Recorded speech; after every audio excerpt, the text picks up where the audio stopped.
On DC News Now at 9, a report on the sexual harassment case against the DC deputy mayor is made public. What it claims about Mayor Bowser's former top advisor. Another day of school scares.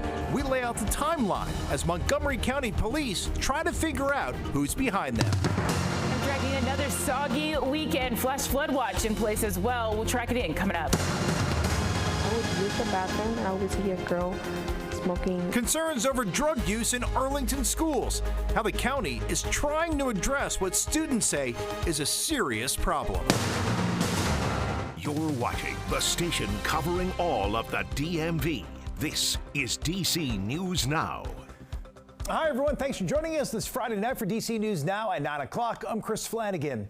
You are taking a live look right now at our radar. We're tracking storms moving here into our area. Here's a look from our rooftop camera outside our studio here in Glover Park. Clear now, but by midnight, we'll start seeing the rain come down. So the big question tonight for Chief Meteorologist Janessa Webb, will we see any sunshine this weekend, Janessa?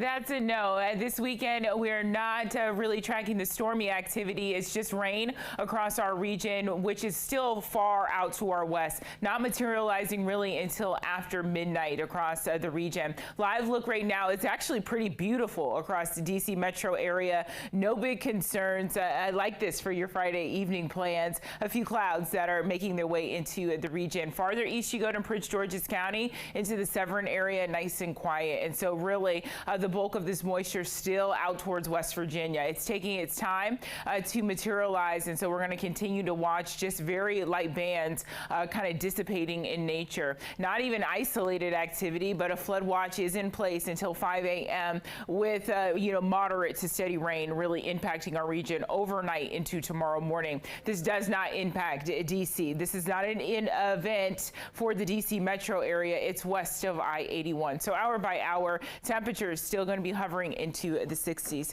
Chris, will continue to watch rain picking up across the region with daytime highs. They're going to be struggling into the lower 60s as we go into tomorrow. Chris? Okay, Janessa, thanks. Meanwhile, developing now at 9 o'clock. A pilot is dead after crashing a small plane in Culpeper County. Virginia State Police say the crash happened this afternoon on Spillman Road in Brandy Station. That's right by Culpeper Regional Airport. Nobody else was on board. The FAA and NTSB both are aware of the crash. Of course, we'll keep you updated as we learn more information.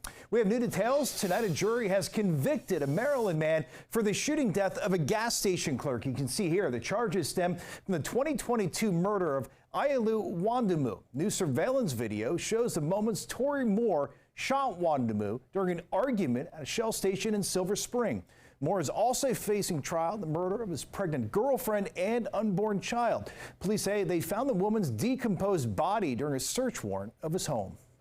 And developing now at 9 o'clock, Montgomery County Police are trying to figure out who's behind a rash of bomb threats at area schools. Police say 2 schools received threats today. They turned out to be unfounded, but not before police responded and class was disrupted. DC News Now's Christian Pena is in Montgomery County tonight with more. That's right, 3 different threats with 2 occurring on Friday. Authorities say all have been unfounded.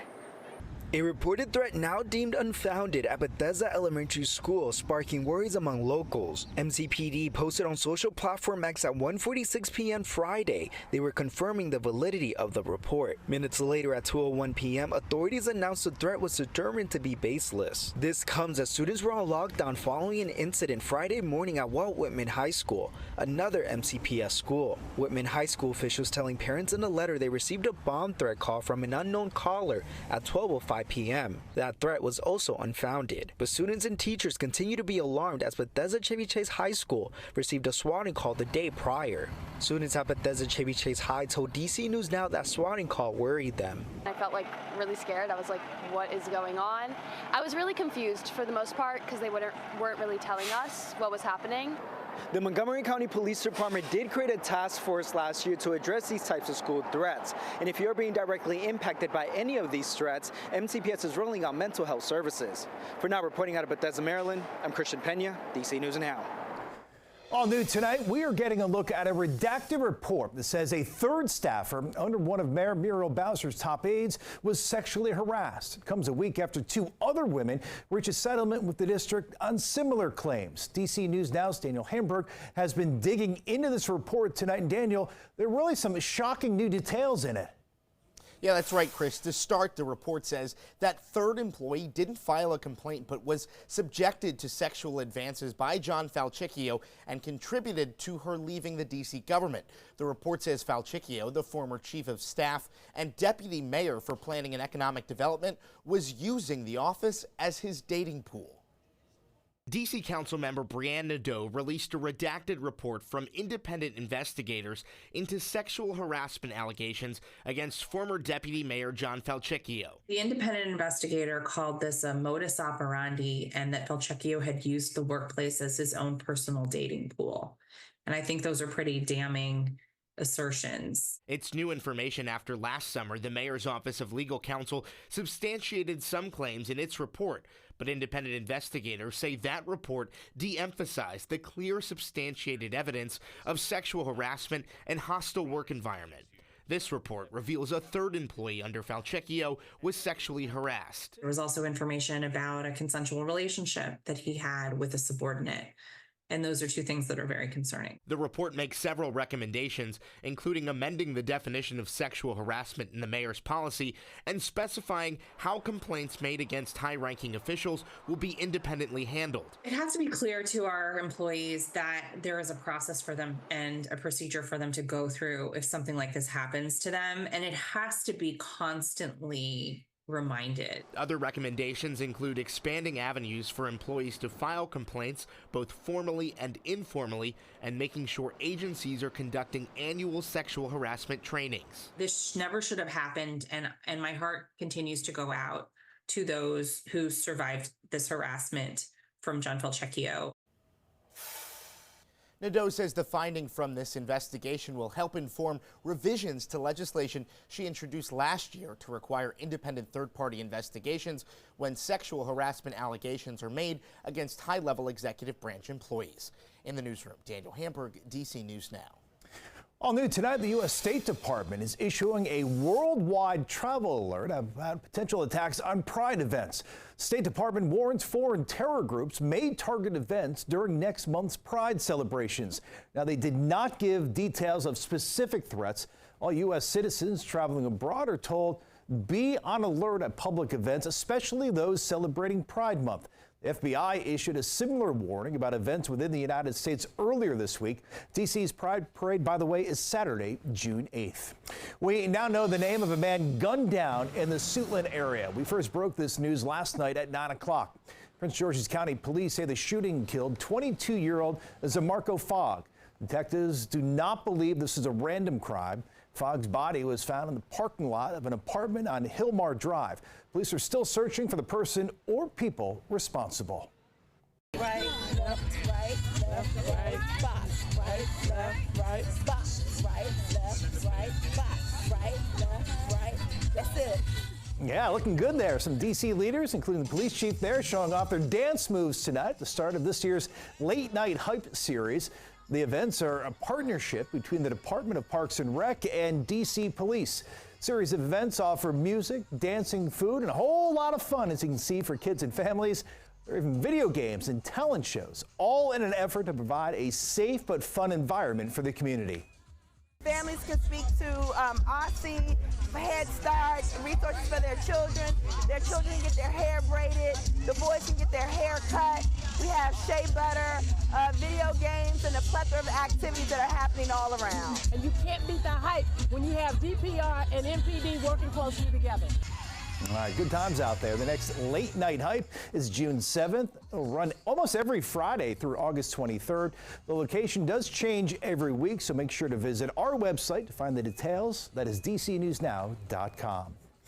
Loudoun County Public Schools is scrapping an unpopular proposal to add 16 two-hour delays next school year. That idea was to accommodate new teacher training requirements. Loudoun County Superintendent saying in an email he abandoned the proposal after hearing feedback from more than 2,000 families. Also in our schools tonight, after a push from parents, Arlington County is committing more than $1 million to help fund free after-school programs. And some people tell our Northern Virginia reporter Max Marcilla the move is critical given the problems at some schools. We need to care about teenagers. Teenagers is more endangered place. The schools now is danger places like jungle. Maria Warachi and her 10th grade daughter Shayla say what's happening inside Arlington middle and high schools is a problem. I would use the bathroom and I would see a girl smoking in one of those stalls. Drug use has been a problem we've reported on before. In just the last year and a half, 2 students at Wakefield High School have overdosed and died. And they're turning to drugs as to experiment, and drugs are so dangerous now. One time can kill you. There's been a push toward a solution. Voice, a nonprofit group of faith leaders in the area, which Pastor Alice Toole is a part of, surveyed hundreds of parents, and they say one of the things that is needed most is better after-school programs from the county, and not just for the child care or mentorship. If the kids, they are busy in different activities, but quality activities, they don't think about wherever they use the drug or wherever do bad things or in bad influence. That advocacy worked because in the budget Arlington County passed last month, there was $1.5 million commitment from the county to partner with the school district